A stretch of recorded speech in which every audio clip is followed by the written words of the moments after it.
to the much-awaited section on the show then. Now we know that the country's had its fair share of scams this year, perhaps each one of them costing it billions of dollars.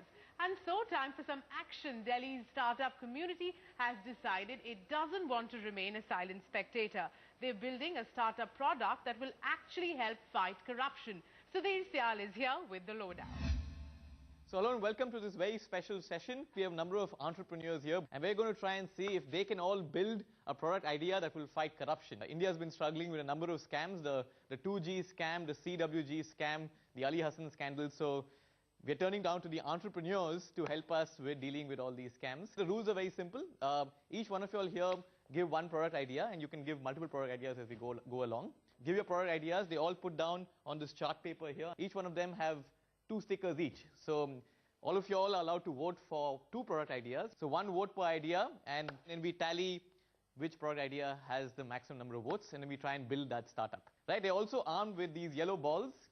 So beware, if you're here not to give any sensible ideas, these balls will be flung at you. So I'm actually going to start. I'm going to throw the road open. My idea is the name of the startup can be Good Karma. Okay.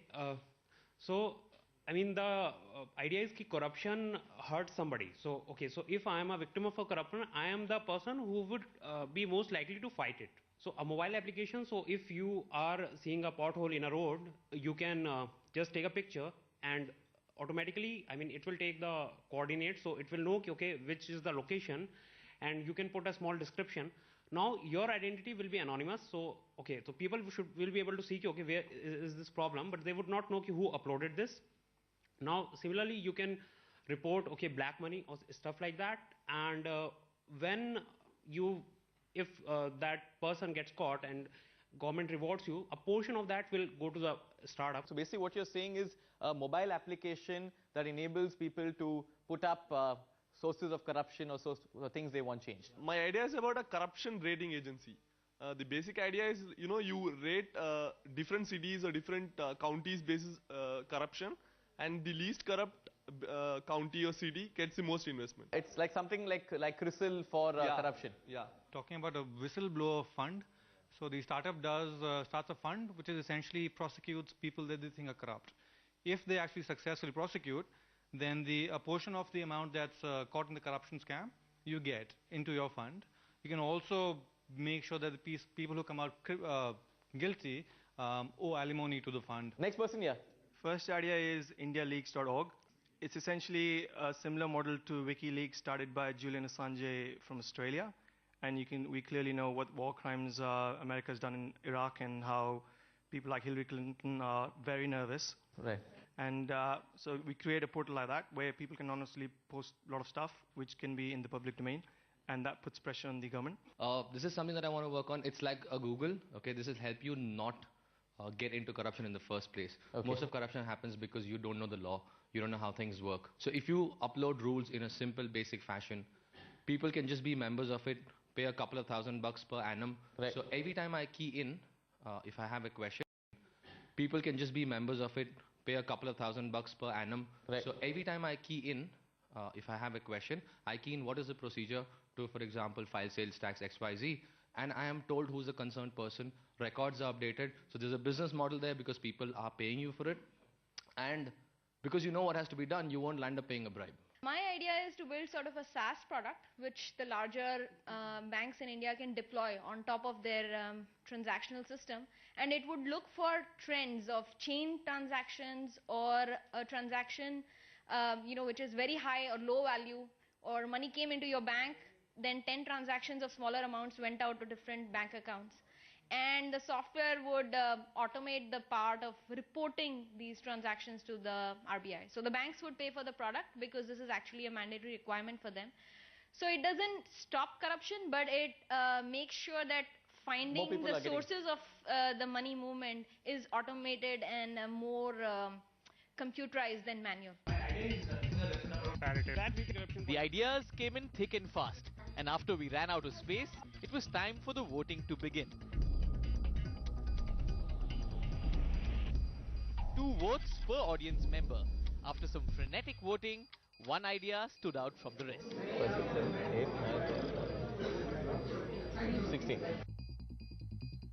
All right, folks, we've got a winner. It's Coincidentally, it's the first idea that's Good Karma, the mobile application that will help fight corruption. So I'm just going to build a feature set for this. People can upload photos, they can take photos on the spot, they can put a small description. Now the application can have 3 variations. It can be a variation for a smartphone which will have all the photo upload and the location upload feature.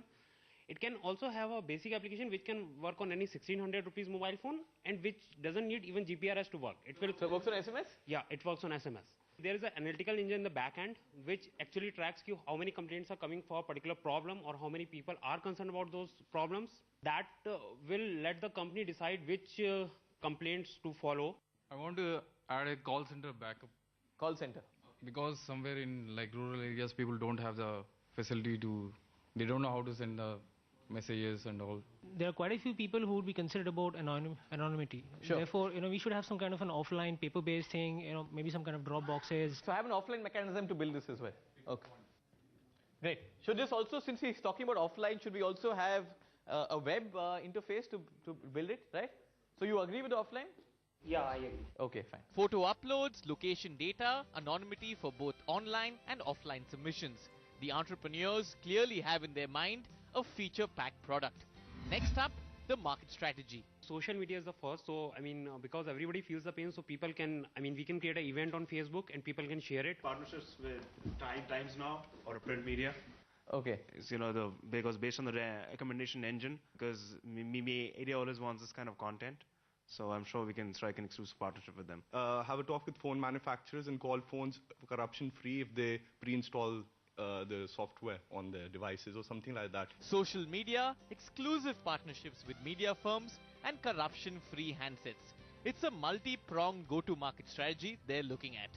Next up, the business model. It makes money in 2 ways. So one is if a corruption is proved and some part of it, the person who whistleblowed it gets a reward, a portion of it gets to the company. Second is people who get relieved can donate for a particular cause. We can actually partner with government agencies. We have actually forgotten them.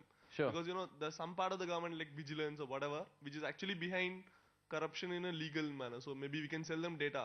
Sort of conclusible data with evidence. We can also go with traditional modes of revenue generation with regard to apps. We can have advertising, and if persons just on text, they get one promotional text message. Have something related with the social message. Basically, the amount of complaints you're going to get in this is going to be huge. What I see happening here is either one thing which we have to add in a feature thing is that we should have video recording. That's the only viable proof here. Otherwise, we are due for defamation, and those costs will be quite high. Maybe the way we can generate revenue out of it is create a sort of a YouTube channel out of it, generate revenue through that. Okay. Because people love to watch these kind of things. Sting operations. It's like a small sting operations happening, crowdsourced sting operations, and maybe issue around it. A reward-based revenue model, social advertising, and launching a reality television show. That's how the startup will make its money. What does an investor make of the startup though? Ritesh Banglani of Helion Ventures joins us to share his views. You meet a whole number of entrepreneurs week on week. How would you grade this crowdsourced venture? Great. I think the basic idea of using the mobile as a platform to fight corruption, I think, is a fantastic idea. It's very powerful because mobiles have a reach that no other medium in India can match, including television. One of the ideas I liked best was the one that came at the end of creating a reality television show. Right. And not just because it's innovative, but the fact that you are now marrying mobile and television in a very, very effective manner that increases reach on both ends. And increases business as well, because a reality television show has the propensity to be advertised on with far higher amounts. Absolutely. So I think a reality television show is its own advertisement. Okay. So it basically marries the two media and each one feeds off the other. 3 points on what you liked about what they've come up with here. I think what I like is the medium on which is being used to fight corruption. I like the go-to-market strategy of using social media and SMS as a go-to-market, and I like the monetization model of the reality television show. Okay, and 3 things that need work. I think what the value proposition to the base of the pyramid needs to be clarified more. From the monetization standpoint, to make it an ongoing revenue stream as opposed to a one-time revenue stream, that needs to be worked on a little bit more. And third, I think we need to find ways to involve the government in this, because that is one of the largest stakeholders in a venture like this. Ritesh, on a scale of 1 to 10, how would you rate this pitch? I'd say around 5. For a 1-hour effort, I think there is an incredible amount of sophistication in the ideas, but this will probably need 3 months of effort before the idea becomes fundable. Ritesh, thank you very much. I'd like to thank all of you all entrepreneurs for taking part in building this product startup idea in less than an hour. Thank you very much for watching. Well, great power to these entrepreneurs then. It's amazing what can be done if you really put your mind to it.